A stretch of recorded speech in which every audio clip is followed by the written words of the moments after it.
The room went quiet in a way that still rings in my ears years later. Forks paused mid-air. Someone cleared their throat. The smell of turkey and butter suddenly felt heavy, like it was pressing down on my chest. My mom looked straight at me, not angry, not even emotional, just tired and sharp, and she said the words that would split my life clean in two. "You're a worthless burden." Not whispered. Not said in private. Said out loud, at Thanksgiving, in front of everyone who was supposed to be family. For a second I honestly thought I misheard her. I waited for a laugh or a quick correction, something to soften it. It never came. My face burned, but my body felt cold. I remember staring at my plate, at the same food I'd eaten every Thanksgiving growing up, and realizing I didn't feel like a son anymore. I felt like a problem that had finally been named. I wasn't always the disappointment. I was the kid who stayed up late taking apart old electronics just to see how they worked. I was the one who talked too much about ideas, about businesses I wanted to start, about doing things differently. But I was also the one who didn't fit the safe plan. I dropped out of a job I hated. I failed at a small startup that never made a dollar. I moved back home when rent got too expensive. By that Thanksgiving, I was broke, living off borrowed time and borrowed patience, and everyone at that table knew it. My mom had always been practical. She believed in steady paychecks and not rocking the boat, and security above all else. To her, my dreams looked like excuses. My risks looked like irresponsibility. And sitting there that night, surrounded by cousins talking about promotions and new houses, I could feel her frustration boiling over. I just didn't expect it to explode the way it did. No one defended me. That part hurt almost as much as the words themselves. My aunt stared into her wine glass. My uncle suddenly found something fascinating on his phone. Even my dad stayed quiet, his eyes fixed on the table. Silence filled the space where someone should have said, "That's enough."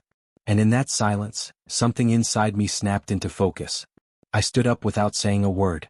My chair scraped loudly against the floor, and for the first time all night, everyone looked at me. My hands were shaking, but my mind felt strangely clear. I didn't yell. I didn't argue. I just grabbed my jacket and walked toward the door. Behind me, I heard my mom sigh, like I was proving her point, like I was just another problem leaving the room. Outside, the air was cold and sharp. I stood on the porch for a moment, staring at my car, knowing it was almost out of gas.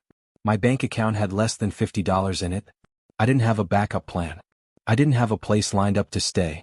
All I had was the echo of her voice and a deep, burning mix of shame and anger twisting in my chest.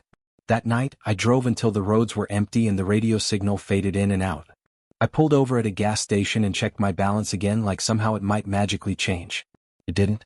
I remember laughing, a short, bitter sound, because the situation was so bad it felt unreal. I had officially left Thanksgiving with nothing. No money. No support. No safety net. But here's the part no one tells you about moments like that. When everything is stripped away, you see the truth more clearly. I realized that as painful as my mom's words were, I had been living under them long before she ever said them out loud. Every doubt. Every "be realistic." Every look that said, "You're not enough." That night, sitting alone in my car, I made a quiet promise to myself. If I was going to be called worthless, I would decide my own worth. The days that followed were rough. I slept on couches. I ate cheap food. I avoided social media because it felt like everyone else was moving forward while I was standing still. There were moments I almost went back, almost apologized just to have a place to land. Pride and fear battled it out every night.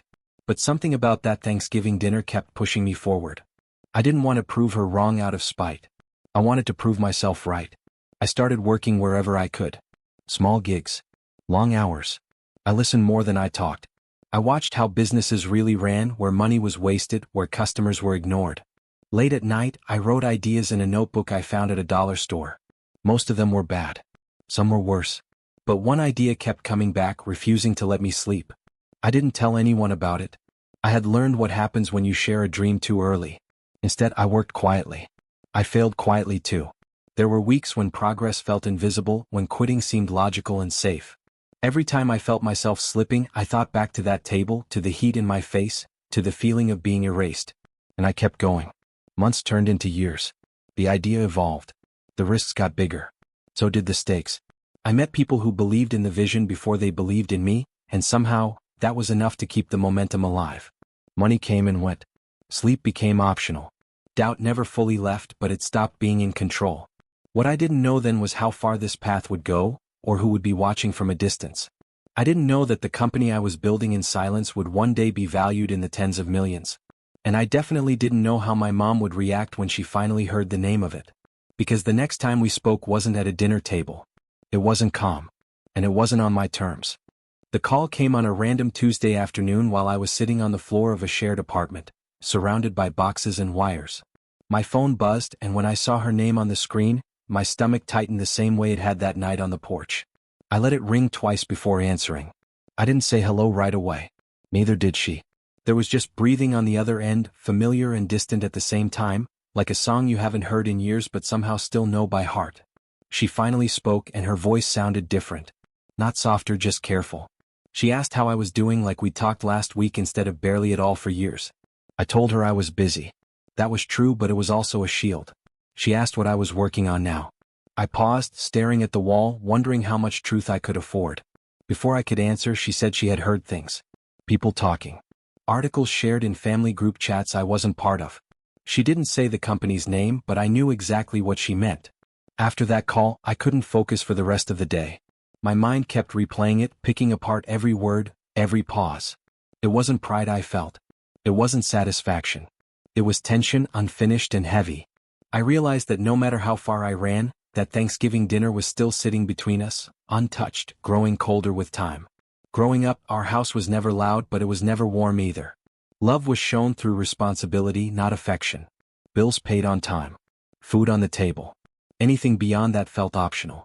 When I started talking about building something of my own, it felt like I was speaking a different language. My mom didn't yell. She didn't forbid me. She just didn't believe. And in her world, disbelief carried weight. After I left that night with almost no money, reality hit fast. I learned how quickly people disappear when you can't offer anything in return. Friends stopped calling. Family stopped checking in. Even the couch surfing invitations dried up once it became clear I wasn't just between jobs. I was drifting, and drifting made people uncomfortable. The early days of building the company were nothing like the success stories you hear online. There was no overnight win. No viral moment. Just long stretches of doubt and small, stubborn steps forward. I worked odd hours, sometimes through the night, fueled by cheap coffee and the fear of failing again. Every dollar mattered. Every mistake felt personal. I remember pitching the idea to a potential partner in a cramped coffee shop, my hands sweating as I talked. He listened, nodded, and then told me it was interesting but unrealistic. That word again. Unrealistic. I smiled, thanked him, and walked out feeling smaller than when I'd walked in.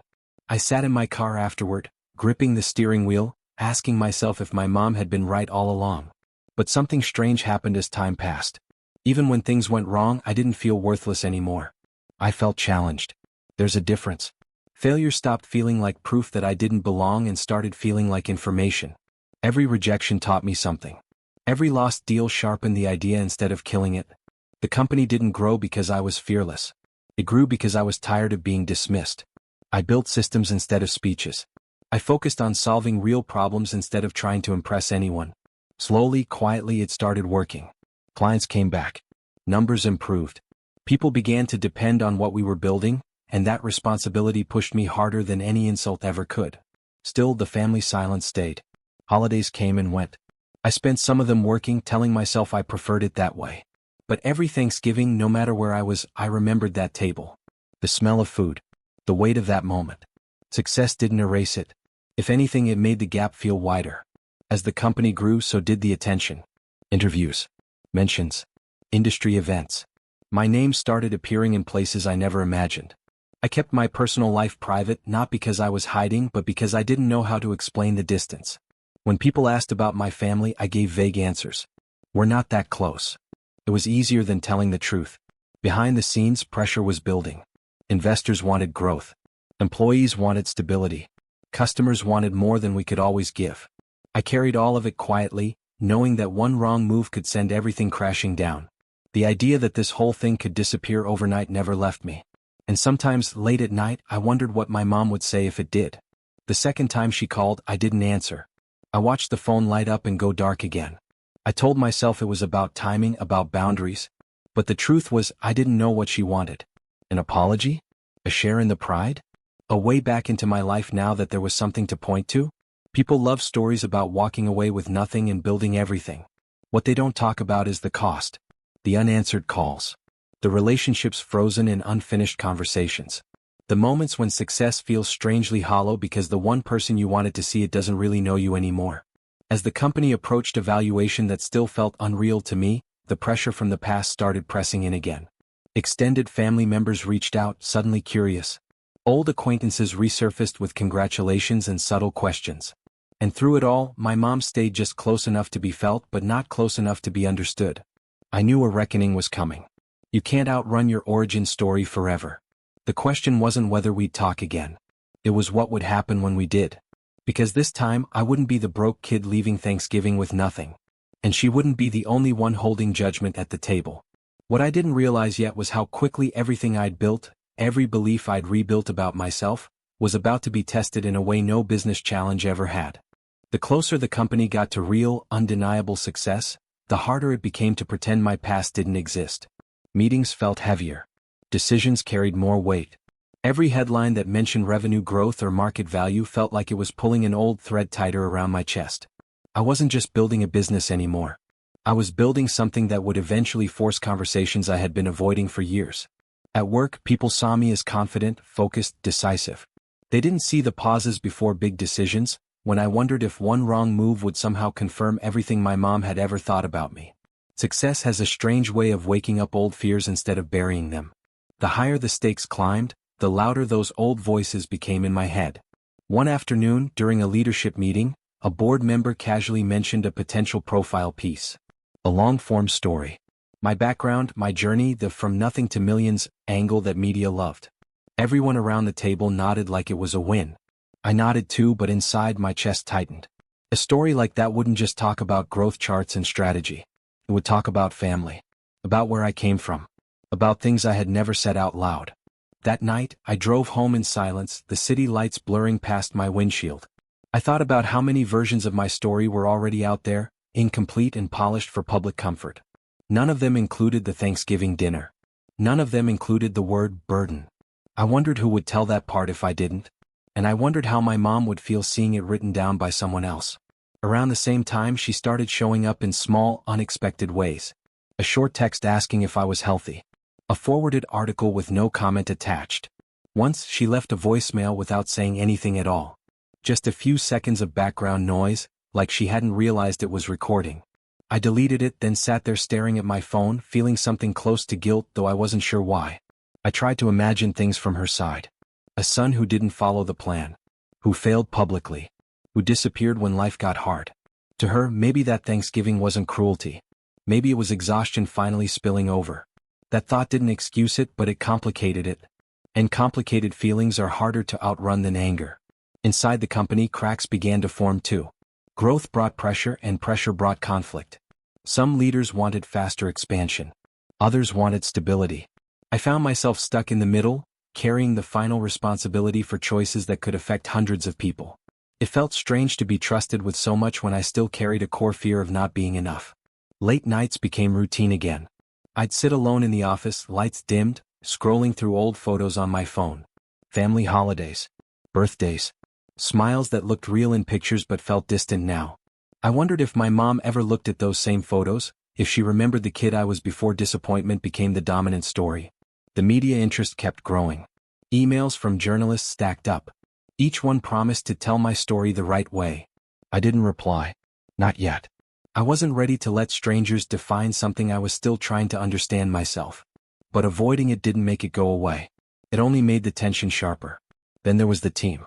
People who had taken risks on me when the company was nothing. They knew parts of the story but not all of it. They saw me as proof that belief and hard work could pay off. I worried about what would happen if they saw the cracks. If they knew how much of this was driven by old pain instead of pure ambition. One evening, after a long day, I got another call from my mom. This time I answered. She didn't mention the company at first. She talked about small things. The weather. A neighbor moving away. Her voice sounded older than I remembered. When she finally brought it up, she didn't congratulate me. She asked if I was happy.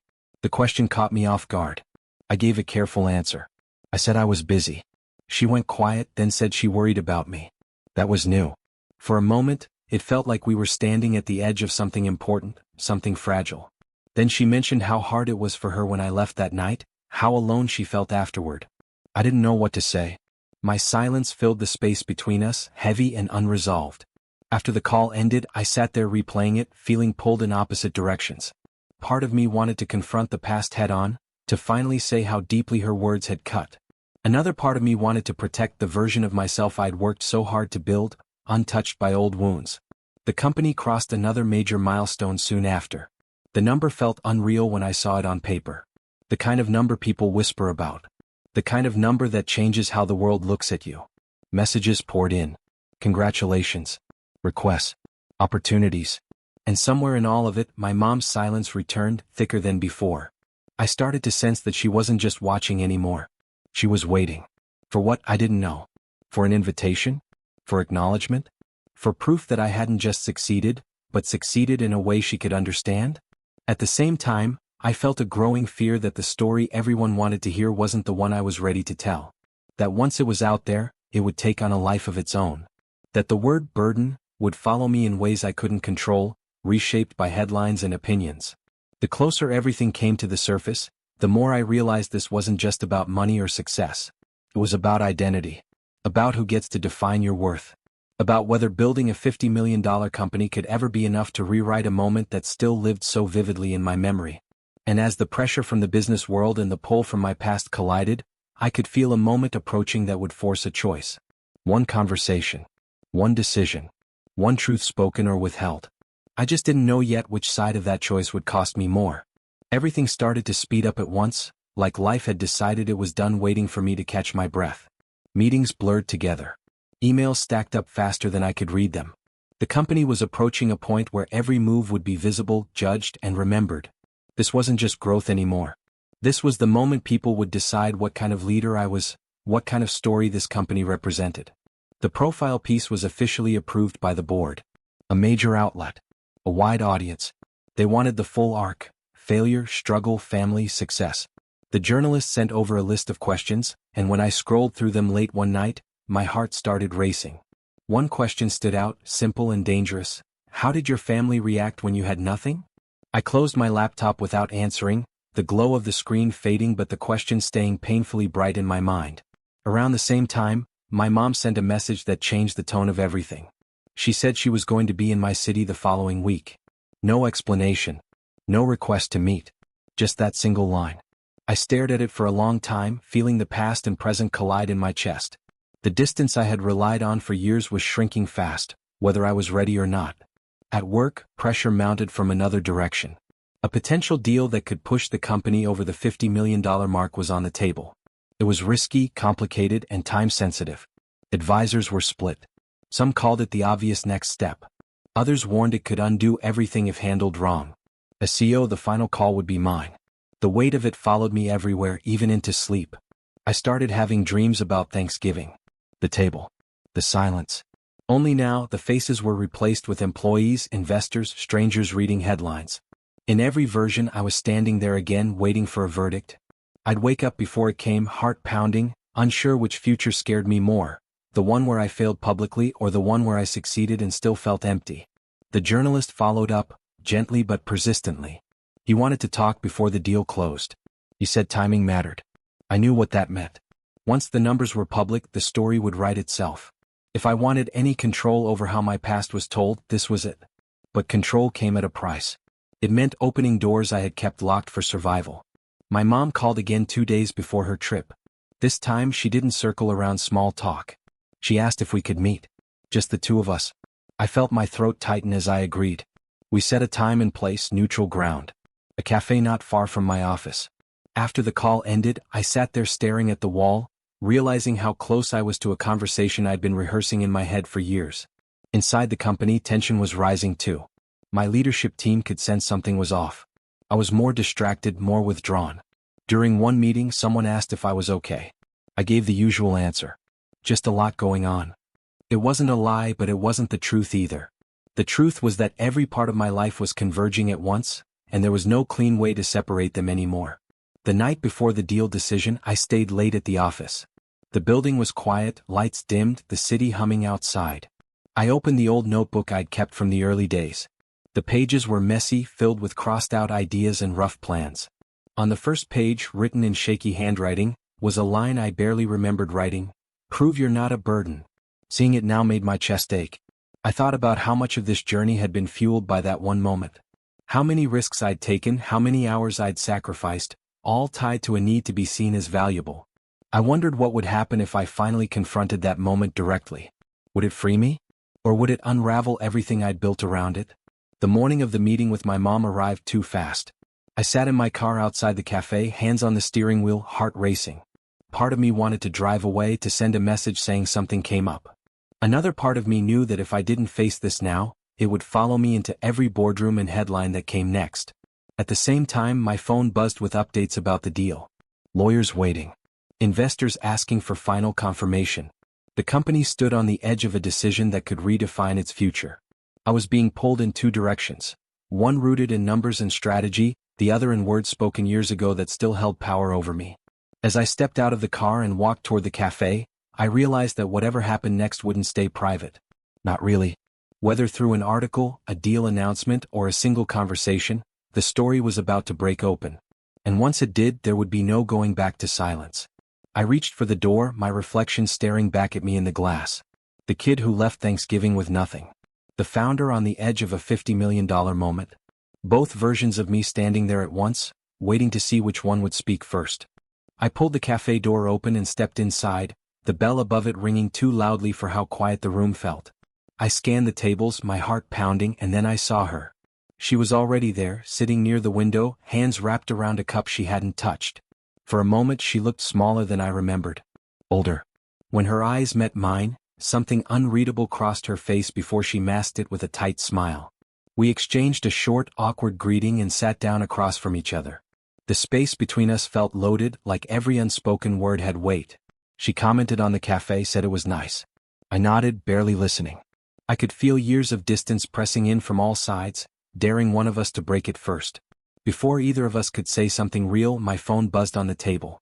I glanced down without thinking and my stomach dropped. A notification from our legal team. The deal was moving faster than expected. A clause had changed overnight. One signature away from being locked in, but with new risks attached. I flipped the phone face down, but the tension had already shifted inside me. My mom noticed. She asked if everything was okay. I almost laughed at the question. Instead, I said I had a lot on my mind. She nodded slowly, like she understood more than she was letting on. Then she surprised me by saying she'd seen my name online. A lot. Articles. Comments. People calling me an inspiration. I didn't know, she said quietly. Not like this. There it was. The thing hovering between us. I waited for an apology that didn't come. Instead, she told me how strange it felt to hear others praise me when she still remembered the version of me who came home broke, tired, and angry at the world. Her words weren't cruel, but they weren't kind either. They carried confusion, maybe even fear. Before I could respond, she leaned in slightly and said something that hit harder than I expected. She told me she'd spoken to a reporter. Not the one working on my profile, but another who had reached out to her directly. She said she hadn't told them much. Just her perspective. Just the truth as she saw it. The room felt like it tilted. My ears rang.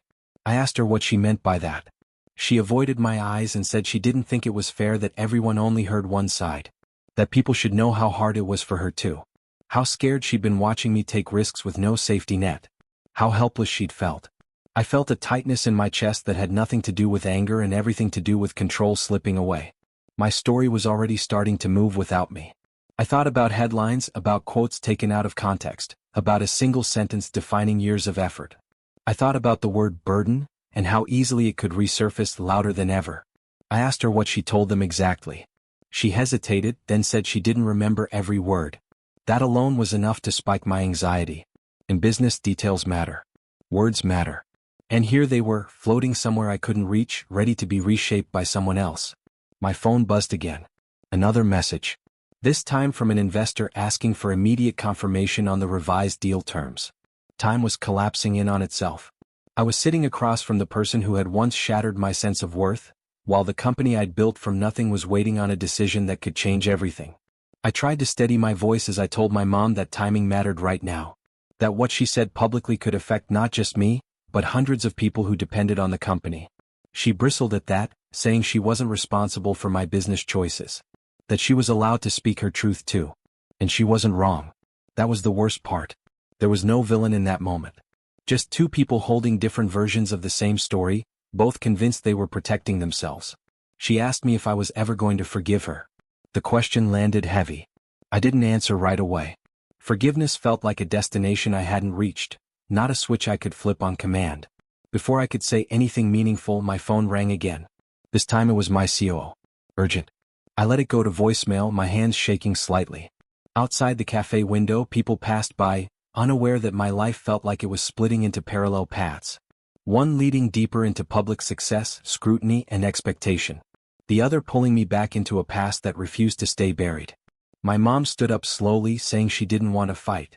She said she just wanted to understand who I'd become. I wanted to tell her that I was still figuring that out myself.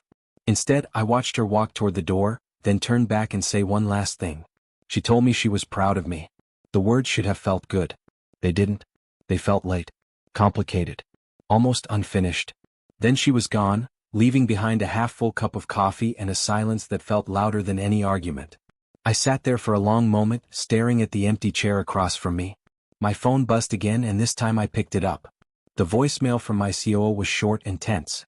The deal needed an answer within the hour. Waiting could mean losing it altogether. Rushing could mean accepting terms that haunted us later. As I walked back to my car, my head spun with overlapping fears. A reporter shaping my past. A deal shaping my future. A single word from years ago threatening to define both. I realized the stakes weren't just financial anymore. They were personal, public, and permanent. By the time I reached the driver's seat, my phone lit up with a notification that made my breath catch. A draft headline from an industry blog, shared by someone on my team. It mentioned my rise, my company, and hinted at family conflict behind the success. No details yet. Just enough to spark curiosity. I closed my eyes, gripping the steering wheel, knowing that everything was about to collide. The past was stepping into the spotlight. The company was on the edge of a defining moment. And I was running out of time to decide how much of myself I was willing to expose to protect what I'd built. I sat there for a full minute, phone buzzing in my hand, feeling like every choice I'd avoided was lining up at once, demanding an answer. The deal. The article.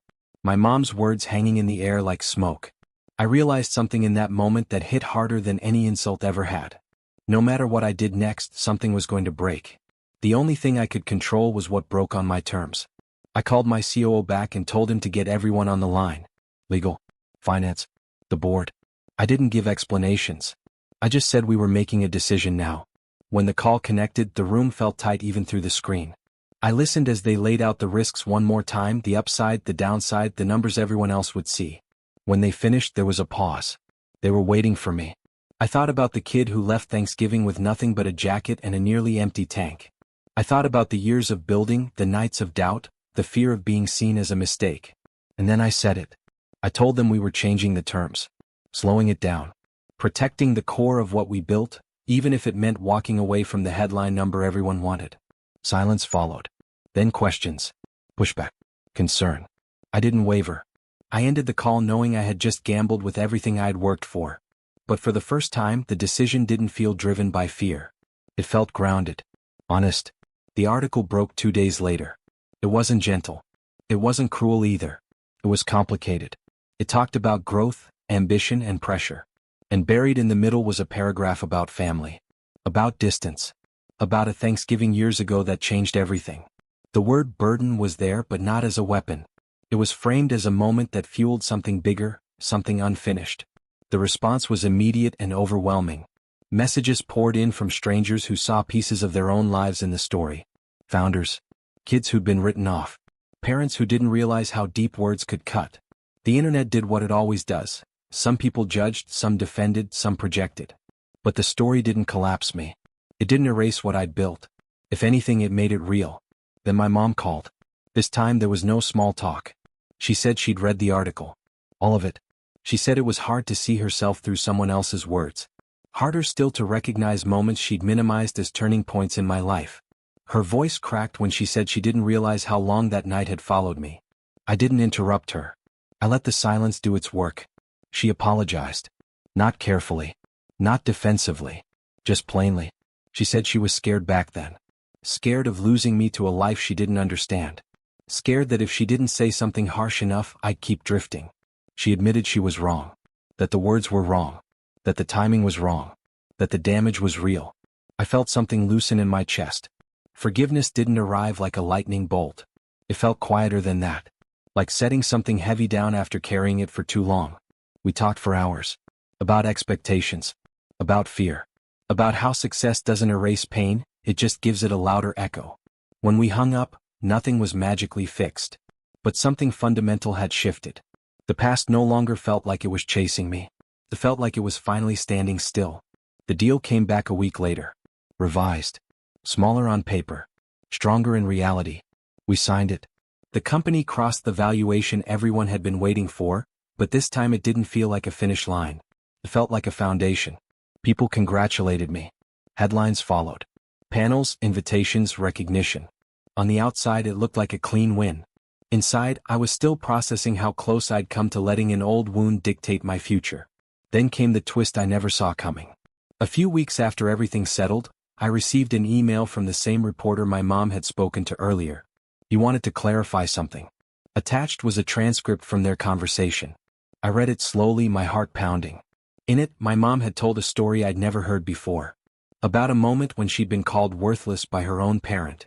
About how she'd sworn she'd never let her child end up lost or unstable. About how fear had disguised itself as toughness for most of her life. She hadn't shared it publicly. The reporter never used it. But reading her words, unfiltered and raw, reframed everything. The cycle wasn't just about me. It had started long before that Thanksgiving table. I closed my laptop and sat there, stunned by the realization that the story I thought was about proving my worth was really about breaking a pattern. The next Thanksgiving I went home. It wasn't perfect. It wasn't dramatic.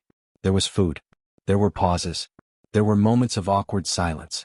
But there was also something new: care. Awareness.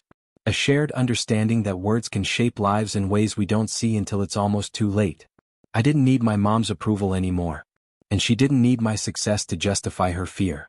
We were just two people finally telling the truth, standing on opposite sides of a moment that no longer defined us.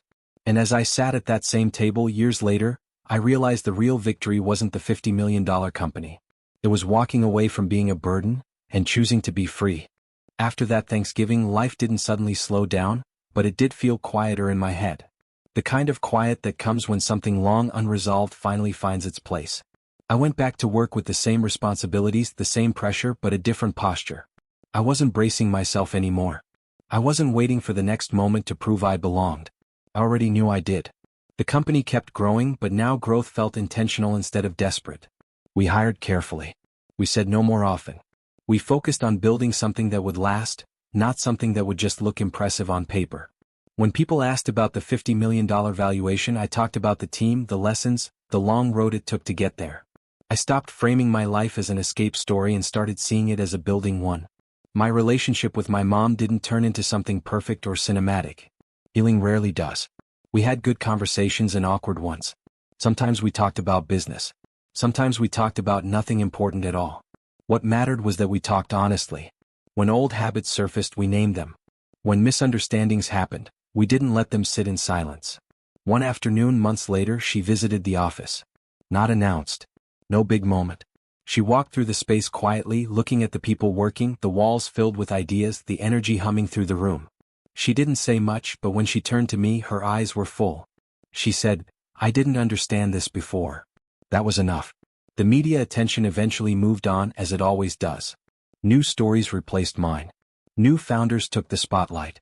I learned that visibility is temporary, but impact isn't. Messages still come in from people who say they saw themselves in the story. People who were called lazy, unrealistic, or a burden. People who left tables with nothing but pain and walked into uncertainty anyway. I tell them the same thing every time. Success doesn't come from proving someone wrong. It comes from deciding who you are when no one is watching. Money can amplify confidence, but it can't create it. Titles can open doors, but they don't heal old wounds. That work happens quietly, often long before anyone notices. Looking back, I understand my mom better now. Fear can sound a lot like criticism when it doesn't know how to speak any other language. That doesn't excuse the harm it causes, but it explains how easily it spreads. Breaking that cycle took more than building a company. It took facing the story I'd been running from and choosing to rewrite it without erasing the past. I also learned something about leaving with nothing. It strips you down to what's real. When you don't have money, approval, or a safety net, all you have left is choice. The choice to quit. The choice to conform. Or the choice to keep going even when no one claps for you. That choice, repeated enough times, becomes character. Today, when I think about that Thanksgiving night, it no longer feels like a scar I have to hide. Feels like a turning point. A moment that hurt deeply but redirected my life in ways I couldn't see at the time. If my mom hadn't said those words, I might have stayed small just to stay safe. I might have never tested my limits or trusted my instincts. That doesn't mean pain was necessary. It means meaning can come from pain when you refuse to let it define you. The company stands strong now, not because it reached a number but because it's rooted in purpose. We build solutions that matter. We treat people like humans, not assets. I make decisions slower and with more care. I don't chase validation the way I used to. I don't need to. Sometimes, late at night, I still open that old notebook. The first page is still there. Prove you're not a burden. I haven't erased it. I've added a line underneath instead. You never were. That's the part one wish someone had told me earlier. That worth isn't something you earn after suffering enough. It's something you claim the moment you stop letting other people define it for you. If you're listening to this and you've ever felt unwanted, underestimated, or like a disappointment at your own table, know this. Walking away with nothing doesn't mean you have nothing. It might mean you're finally free to build something that's truly yours. This story didn't end with a deal or a headline. It ended with clarity. And that, more than any number attached to my name, is what made everything worth it.